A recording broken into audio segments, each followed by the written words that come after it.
It's a pretty simple question. Is this the best building in Australia to commute to by bicycle? If you know of a better one, leave a comment below. Before we start, let's have a bit of context.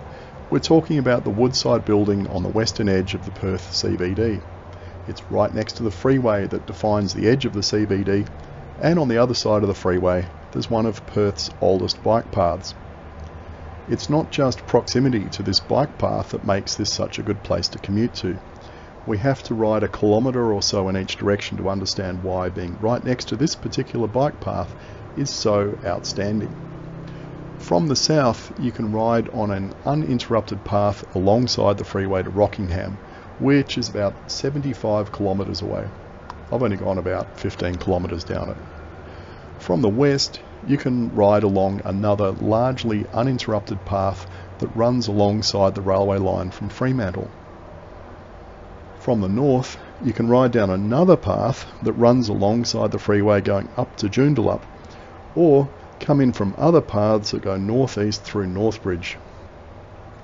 If you don't want to ride alongside the railway line through Subiaco, you can also ride around the river from the University of Western Australia. There's two ways to ride around the river from the east. You can go over the Causeway Bridge and take the path on the northern side of the Swan River, or you can take another path that runs around the southern side. I've covered all these routes in previous videos, and trust me, they are all outstanding compared to what we are used to in Sydney. We'll start by riding into the CBD from the west, taking the path that follows the railway line from Fremantle. At the point where I turn right, you'll see that I also could have continued going straight ahead. That path joins up to some more routes that come into the city from the north. Some of them aren't that great, but hey, they are better than the best that Sydney has to offer.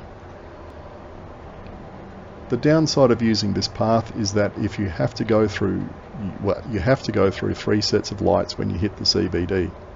I know, that doesn't sound like much, especially if you are used to riding into the Sydney CBD and have to tackle 10 or more sets of lights on the way to work.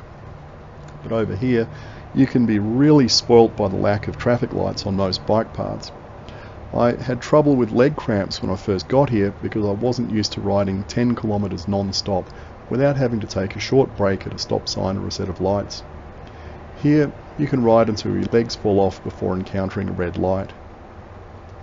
Once we get through the last set of lights, we ride past the front of the State Parliament House and then take that bridge with the yellow spike across the freeway.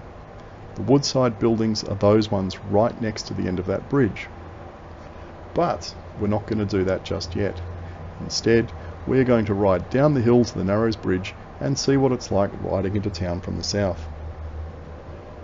I'm slowing down at this intersection for 3 reasons. The first is that I need to fill up my water bottle, and there's a handy water station here. The second is that I wanted to photograph another example of the hopeless wayfinding signage that abounds in Perth. In this case, a sign hidden behind a tree. The third reason was to show that the path that comes in from the left is where you come in from if you take the path that runs around the south side of the Swan River. Now, with that out of the way, let's ride north over the Narrows Bridge. Most of the land around here was reclaimed in the 1960s when the Narrows was built, and they created a nice little park with some lakes in it when they finished the roadworks. This path must have been built around the same time, because I was riding and walking on it as a kid when we moved into the area in 1975. Before we ride up the hill to the Woodside Towers, I'm going to take a quick detour here to the left again. Apart from this useful bike repair station on the corner, this takes us to where 2 other routes join the path that we are interested in. We ride under the Narrows Bridge, and if I cross this road and turn left, I'd be taking the path that runs alongside the northern side of the Swan River and heads towards the Causeway Bridge at the eastern end of the city. Alternatively, if I turn right, that path goes around the river to the University of Western Australia and beyond. I'm not going to show you much of that. This video would go on all day if I took you down any of those paths. As I said earlier, I've covered them in other videos, so you can watch them if you were that interested. We're now back on the path heading north alongside the freeway. and there's the bridge that we want to take up ahead. Unfortunately, this path is pretty narrow along here. Remember, it was built back in the 1960s as a pedestrian path, so the designers never thought about making it wide enough for bicycle traffic. And here's the turnoff, and I'm going to take yet another detour.